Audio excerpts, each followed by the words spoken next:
السلام عليكم ورحمة الله وبركاته. همسة صباحية. قوله سبحانه وتعالى: فما ظنكم برب العالمين. يقال سئل الإمام الشافعي رحمه الله عن سوء الظن، أي ما هو سوء الظن بالله تعالى؟ فقال: الوسوسة، الخوف من زوال النعمة، والترقب من وقوع مصيبة، من وقوع وحصول مصيبة.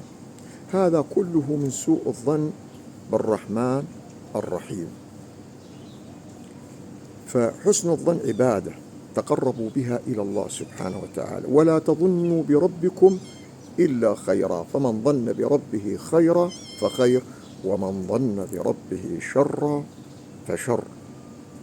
اللهم إنا نسألك من الخير كله عاجله وآجله، ونعوذ بك من الشر كله عاجله وآجله، لنا ولجميع المسلمين. وصلوا وسلموا على نبينا محمد.